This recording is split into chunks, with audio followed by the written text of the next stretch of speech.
Então hoje a gente vai falar um pouquinho sobre calor, ok? Para a gente falar sobre calor, a gente precisa definir o que é calor. Calor é energia em trânsito, ou seja, em movimento, devido à diferença de temperatura entre os corpos que eu estou analisando. Então, como exemplo aqui, eu tenho o corpo A, o corpo B. Neste caso, eu coloquei a temperatura de A maior que a temperatura de B. O que vai acontecer neste caso? Espontaneamente, vai acontecer uma transferência de energia térmica do corpo A em direção ao corpo B. Então, essa transferência de energia, a física denomina de calor. Então, para recapitular, calor é energia em trânsito, ou seja, em movimento, graças à diferença de temperatura entre esses corpos. Aí a gente pergunta, mas só vai acontecer transferência de calor entre eles dois, né? Já que a gente só tem os dois, mas e o recipiente não vai interferir? Iria. Se esse material aqui, né, que seria o isolante térmico nesse caso, não fosse um isolante ideal, esse recipiente a gente chama de calorímetro, que é justamente o local onde vai acontecer trocas de calor, onde vão acontecer trocas de calor. Caso ele não fosse ideal, nós teríamos também troca de calor com ele e ainda com o meio externo, que é o que a gente não quer, ok? Então, nesse caso, você tem lá um corpo A, corpo B, temperatura de A maior que a de B, só para a gente lembrar direitinho, e aí o calor vai fluir do corpo A em direção ao corpo B. Isso vai acontecer, né, eternamente? Até quando vai acontecer a energia em trânsito? Eternamente? Não. Se lembrando que A tem uma temperatura maior, B tem uma temperatura menor. Em determinados momentos a gente vai ter aqui essa troca de energia, a temperatura de A vai diminuindo, a temperatura de B vai aumentando, até que elas vão se igualar, o que a gente chama de equilíbrio térmico. Esse equilíbrio térmico depende de uma série de fatores. E que fatores são esses? A massa dos corpos, o material que esse corpo é constituído, na verdade a substância que ele é constituído, qual é a temperatura inicial, mas isso é um tópico para a próxima aula, ok? Bom, outra parte importante, quando eu recebo calor ou mesmo vou perder calor, vou ceder calor, o que pode acontecer comigo? Nós temos duas possibilidades, quais são? Ou a minha temperatura vai mudar, isso quer dizer que ela vai aumentar ou vai diminuir, ou eu vou mudar de fase. O que seria isso, mudar de fase? Eu vou sair do estado sólido para o estado líquido, ou do estado líquido para o estado de vapor, ou mesmo de vapor voltando a ser sólido, ok? E aí a gente tem calores diferentes, então é preciso ficar atento na questão, quando vocês forem resolver questões envolvendo calor, o que está acontecendo com o corpo, né? Então vamos lá, vamos ver a diferença entre os dois. Quantidade de calor. Então, vamos quantificar agora esse calor que está sendo recebido ou perdido pelo corpo. Essa quantidade de calor, ela vai definir em duas situações distintas. Quais? Uma, ao receber calor ou perder calor, se eu mudar a minha temperatura, a gente vai ter o calor sensível. Sensível, lembra que eu sou sensível à mudança de temperatura. Entretanto, se eu mudar de fase, ou seja, né, aquilo que eu já falei para vocês, sair do sólido para o líquido, por aí vai, eu vou ter o que a gente chama de quantidade de calor latente. Então, são calores totalmente diferentes. Um é utilizado para mudar a temperatura do corpo, seja para mais, seja para menos. O outro é utilizado para mudar de fase, ou seja, o estado da matéria, ok? A gente vai tratar cada um de uma maneira assim, com um pouquinho mais de cuidado para não criar nenhuma dúvida, ok?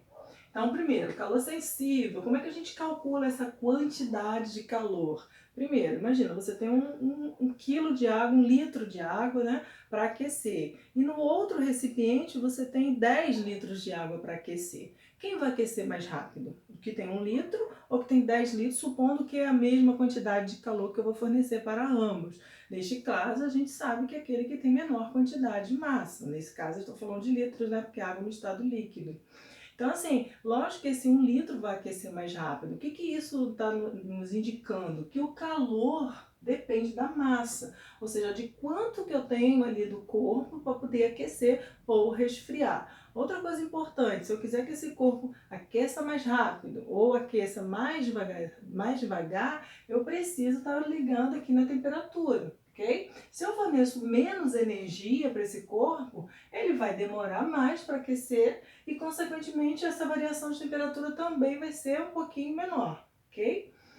Se eu fornecer mais calor para esse corpo, o que vai acontecer? Eu vou conseguir ter um aumento nessa temperatura. Juntando tudo isso, o que a gente conclui? Que o calor depende da massa e da variação de temperatura.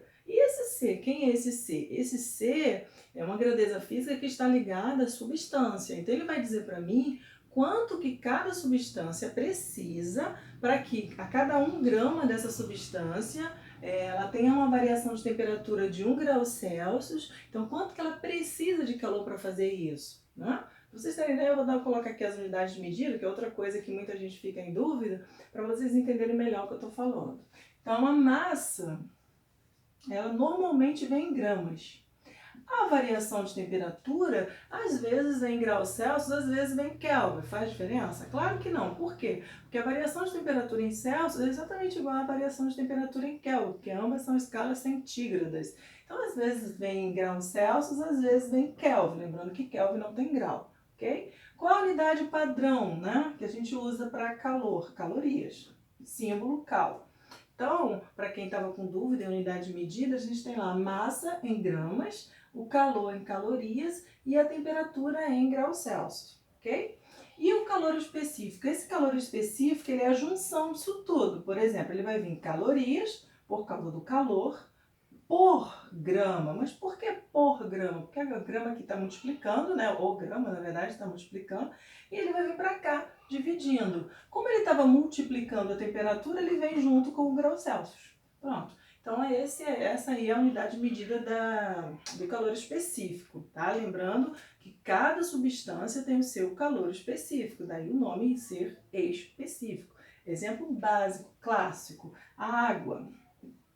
A água no estado líquido, tá? O calor específico dela é essa daqui, tá? Esse é o valor. 1 cal por grama vezes grau Celsius. Por que eu falei água no estado líquido? Porque esse calor específico, além de depender da substância, também depende do estado físico daquela substância, ok? Então, o que significa que a água tem 1 cal por grama vezes grau Celsius? Significa que para cada 1 grama de água variar sua temperatura em 1 grau Celsius, ela precisa de 1 caloria, ok? É sempre em relação a 1 grama e 1 grau Celsius, ou 1 Kelvin, beleza? Bom, agora vamos falar do calor latente. Quem é o calor latente? É justamente o calor necessário para eu, substância, ao receber ou perder calor, mudar de minha fase. Na verdade, é o corpo, né? Mudar a minha fase. Então, se eu quero mudar de fase e não de temperatura, a gente vai usar o calor latente, ok? Novamente, se eu quiser derreter 1 quilo de gelo ou 10 quilos de gelo, por exemplo, né, eu vou precisar de quantidade de calor diferente, com certeza. Então, essa quantidade de calor latente, ó, depende também da massa, da mesma forma que o calor sensível. Então, a quantidade de matéria que eu tenho que ou mudar de temperatura ou mudar de fase tem que ser levada em consideração o tempo todo. E o calor latente? Quem é o calor latente? É o calor necessário para mudar de fase. Lembrando que esse calor, assim como esse, ele vem em calorias, tá? E também a massa, assim como esta, também em gramas. Tem outras unidades? Tem. Eu vou falar para vocês quando eu estiver dando aula especificamente de cada um, ok? Nas próximas aulas eu vou falar cada um individualmente, mais detalhes com exemplos.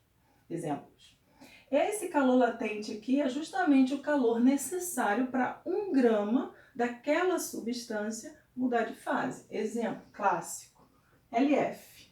Quem é esse F? Aqui é o calor latente de fusão. O que é fusão? Mudar do estado sólido para o estado líquido, ok? Eu vou usar novamente da água. Nesse caso, a água no estado sólido. Isso quer dizer que a água está na forma de gelo.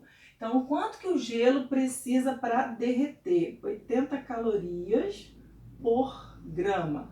O que isto significa? Que para cada 1 grama de gelo, coisa pequenininha, ele é exigente, ele precisa de, 80 calorias, beleza? Então, só para a gente deixar tudo bem clarinho, né? Sem ter dúvidas. Calor é energia em trânsito, que só ocorre quando eu tenho diferença de temperatura entre 2 ou mais corpos. Quando esse corpo, né, tá ganhando calor ou perdendo calor, entre aspas, ele tem 2 opções, porque depende do estado dele naquele momento, da sua temperatura, da pressão atmosférica, enfim, uma série de fatores. Quando esse corpo recebe calor ou perde calor, vão acontecer 2 coisas, uma de cada vez, não ao mesmo tempo, ok? Ou ele muda de temperatura ou ele muda de fase. Se ele mudar de temperatura para mais ou para menos, calor sensível, a gente sente a variação de temperatura. E no outro caso, a gente tem a mudança de fase, é o calor latente. Tanto que se vocês olharem aqui com carinho, não tem delta teta, que é a variação de temperatura. Ok? Beijos, até a próxima aula.